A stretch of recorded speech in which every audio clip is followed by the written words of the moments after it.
الحمدللہ نحمده ونصلي ونسلم على رسوله الكريم اما بعد فاعوذ بالله من الشیطان الرجیم بسم اللہ الرحمن الرحیم قال اللہ تعالی فی القرآن المجید والفرقان الحمید ان اللہ وملائکته یصلون علی النبی یا ایھا الذین آمنوا صلوا علیہ وسلموا تسلیما اللهم صل على سيدنا ومولانا محمد معدن الجود والكرم وآله وصحبه وبارك وسلم اجمعین۔ حمد و صلات کے بعد مشکور ہوں وکیل صاحب کا کہ اپنی اس فیکٹری میں مبارک محفل کو سجایا ہے سفیان بھائی کا اور رب کریم سے دعا کرتا ہوں کہ اس طریقے سے اس محفل کو سجایا گیا ہے رب کریم ان کے گھر کو، خاندان کو، فیکٹری کو، مال کو، اولاد کو رب کریم ہمیشہ اسی طریقے سے سجائے رکھے۔ آئیے مل کر درود پاک میں شامل ہو جائیں اس عقیدے کے ساتھ کہ جس کا عقیدہ ہے وہ میرے ساتھ شامل ہوگا کہ ہم یہاں سے پکاریں، وہاں وہ سنے، ذرا اونچا تو بولیں کہ ہم یہاں سے پکاریں، پیچھے والوں کی آواز میں، ہم یہاں سے پکاریں وہاں وہ سنیں، مصطفیٰ کی سماعت میں لاکھوں سلام۔ مل کر درود پاک میں شامل ہو جائیے۔ صلی علی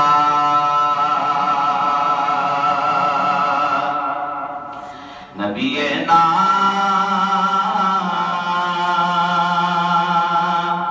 صلی علی محمد۔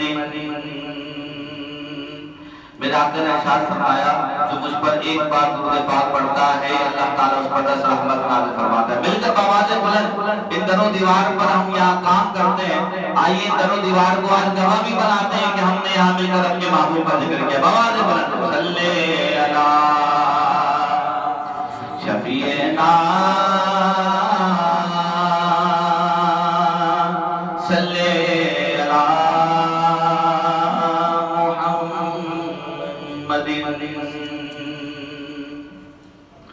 درود پاک کے حوالے سے ایک مختصر سی فضیلت میں آپ کے سامنے بیان کرتا ہوں۔ انشاءاللہ عشق مصطفیٰ صلی اللہ علیہ وسلم کی شمع جو آپ کے سینوں میں روشن ہے وہ اور تیز ہو جائے گی، بھڑک جائے گی فضیلت سن کر۔ اس کے بعد انشاءاللہ بآواز بلند درود پاک پڑھیں گے۔ آئیے میں آپ کو ایک مفہوم سناتا ہوں۔ آقائد عالم صلی اللہ علیہ وسلم نے ایک فرشتے سے پوچھا، اے فرشتے ذرا یہ تو بتا کہ اللہ تبارک و تعالیٰ نے تجھے کیا صلاحیت دی ہے، کیا ایبلٹی دی ہے؟ وہ فرشتہ کیا کہتا ہے؟ کہتا ہے اللہ تبارک و تعالیٰ نے مجھے یہ صلاحیت دی ہے، یہ ایبلٹی دی ہے کہ جب آسمان سے بارش نازل ہوتی ہے، جب آسمان سے بارش نازل ہوتی ہے اس بارش میں جتنے قطرے ہوتے ہیں اللہ نے یہ صلاحیت دی ہے جیسے ہی میں ان قطروں کی طرف نظر کرتا ہوں جتنے ہوتے ہیں ایک لمحے میں انہیں گن لیا کرتا ہوں۔ کہ الحمدللہ اللہ تبارک و تعالیٰ کی ذات دینے والی جب دینے پر آئے تو فرشتے کو یہ صلاحیت عطا کر دے کہ جب وہ بارش کے قطروں کی طرف دیکھے جتنے قطرے ہوں انہیں لمحوں میں گن لے۔ اچھا یہ بتاؤ اور کیا صلاحیت دی ہے؟ وہ فرشتہ کیا خوب کہتا ہے اللہ تبارک و تعالیٰ نے مجھے یہ صلاحیت دی ہے، اللہ تبارک و تعالیٰ نے مجھے یہ نعمت دی ہے کہ جب میں گھنے درخت کی طرف نظر کرتا ہوں اس درخت کے اندر جتنے پتے ہوتے ہیں اللہ نے یہ صلاحیت دی ہے جیسے ہی ان پتوں کی طرف نظر کرتا ہوں اللہ کی رحمت سے تمام پتوں کو گن لیا کرتا ہوں۔ آپ ذرا سوچیں ایک فرشتہ، ایک ملائکہ، ایک انجل اللہ تبارک و تعالیٰ جب دینے پر آئے تو اس کو یہ صلاحیت عطا کر دے۔ ذرا سوچیں کہ اللہ کے ولیوں کا مقام کتنا بلند و بالا ہوگا، اور جب اللہ کے ولیوں کو اللہ نے کیسی کیسی صلاحیتیں دی ہوں گی، جب اللہ کی ولیوں کی صلاحیتوں کا عالم یہ ہے تو ذرا سوچیں آمنہ کے لال کی صلاحیتوں کا عالم کیا ہوگا۔ اب بات کو ختم کر رہا ہوں، اس کے بعد آپ نے درود پاک پڑھنا ہے۔ مقصد کو یاد رکھنا ہے، درود پاک کی فضیلت بآواز بلند درود پاک پڑھنے کے لیے سنا رہا ہوں۔ آئیے دوبارہ مختصر عرض کرتا ہوں۔ میرے آقا نے فرشتے سے پوچھا، اے فرشتے ذرا یہ تو بتا اللہ تعالیٰ نے تجھے کیا کیا صلاحیت عطا کی ہے، کیا کیا انعامات دیے ہیں؟ وہ فرشتہ کہتا ہے جب میں گھنے درخت کی طرف نظر کرتا ہوں جتنے پتے ہوتے ہیں ایک لمحے میں گن لیتا ہوں۔ ہاں اللہ نے مجھے یہ صلاحیت دی ہے کہ جب آسمان سے بارش نازل ہوتی ہے بارش میں جتنے قطرے ہوتے ہیں جیسے ہی نظر کرتا ہوں ایک لمحے میں گن لیتا ہوں۔ میرے آقا نے کہا اے فرشتے یہ تو بتا کوئی ایسی کوانٹٹی بھی ہوگی کوئی ایسی تعداد بھی ہوگی جسے تو گن نہیں پاتا ہوگا، تیری صلاحیت پیچھے رہ جاتی ہوگی، تیرے انعامات پیچھے رہ جاتے ہوں گے، کوانٹٹی تعداد آگے نکل جاتی ہوگی۔ تو فرشتہ کیا خود کہتا ہے ہاں رب نے صلاحیت تو بہت دی ہے، کوئی بھی کوانٹٹی والی چیز ہو ایک لمحے میں گن لیتا ہوں، مگر یا رسول اللہ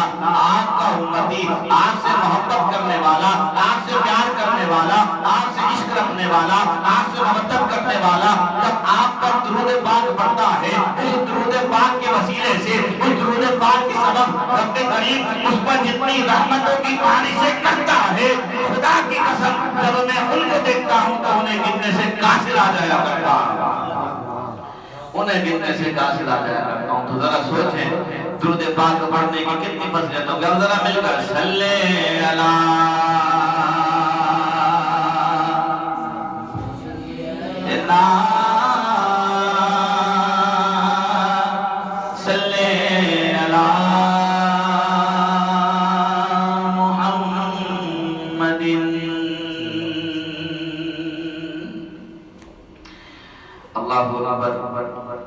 مجھے حکم دیا گیا ہے تو وقت مختصر ہے اور اسی کے ساتھ کہا گیا کہ آخر عالم صلی اللہ علیہ وسلم کی آمد کے چرچے کرتے ہیں۔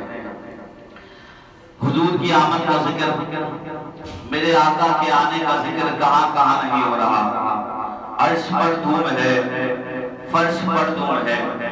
میرے امام اہل سنت مجدد دین و ملت امام شاہ احمد رضا خان بریلوی رحمۃ اللہ تعالی علیہ کیا خوب بیان کرتے ہیں۔ کسی نے پوچھا حضرت یہ تو بتائیں کہ حضور کا ذکر کہاں کہاں ہے، حضور کا ذکر کدھر کدھر ہو رہا ہے۔ میرے امام نے ایک شعر لکھا اور ایک شعر میں کیا خوبصورت بیان فرمایا۔ میرے امام کہتے ہیں کان جدھر لگائیے تیری ہی داستان ہے، کان جدھر لگائیے تیری ہی داستان ہے۔ اللہ تبارک و تعالی نے جب معراج کی شب آقا دو عالم صلی اللہ علیہ وسلم کو بلانے کے لیے جبریل امین کو بھیجا۔ کتنی خوبصورت بات ہے نا کہ جب کوئی سیٹ ہو اور اس نے کوئی خاص کام انجام دینا ہو تو وہ کیا کرتا ہے کہ جو اس کی افراد کی لسٹ ہوتی ہے ان میں سے جو سب سے اعلیٰ بندہ ہوتا ہے وہ کہتا ہے یہ کام میں اس کو سونپوں گا۔ کیوں؟ کیونکہ یہ بات بہت اہم ہے، یہ راز ہے۔ ذرا سوچیں تو صحیح کہ جب آمنہ کے لال کو اللہ تبارک و تعالیٰ نے بلانا چاہا اور بلانے میں جب انتخاب کیا گیا تو اللہ تبارک و تعالیٰ نے کسی عام کا نہیں، ملائکہ میں جو سب سے بڑا سردار جبریل ہے رب کریم نے جبریل کو بھیجا ہے کہ جبریل جاؤ اور جا کر میرے محبوب کو اٹھا کر۔ اس کے اندر بہت ساری باتوں کے جواب بھی دوں گا، مختصر عرض کر دوں گا کہ لوگ کہتے ہیں کہ آپ میلاد مصطفیٰ کرتے ہیں، کیوں کرتے ہیں؟ تو آپ کہا کریں بھائی ہم نہیں کرتے، ہم کون ہوتے ہیں کہ ہم اللہ کے محبوب کا ذکر کریں؟ یہ تو اللہ تبارک و تعالیٰ کا کرم ہے کہ رب کریم اپنے کرم کے صدقے اپنے محبوب کا ذکر ہم گناہگار بندوں سے کروا دیا کرتا۔ اگر سوچیں جبریل امین آتے ہیں، آ کر کیا دیکھتے ہیں؟ جبریل امین آتے ہیں، آ کر دیکھتے ہیں کہ آقا آرام فرما رہے ہیں۔ اللہ تبارک و تعالیٰ سے ہم کلام ہوتے ہیں، جبریل بتا رہا ہے کہ جب محبوب کی نیند کا معاملہ بھی ہو تو جبریل جب مشورہ کرتا ہے تو ڈائریکٹ خدا سے کیا کرتا ہے۔ جبریل امین نے اللہ تبارک و تعالیٰ سے ہم کلام ہوئے، کہا اے رب کریم تیرا محبوب سو رہا ہے،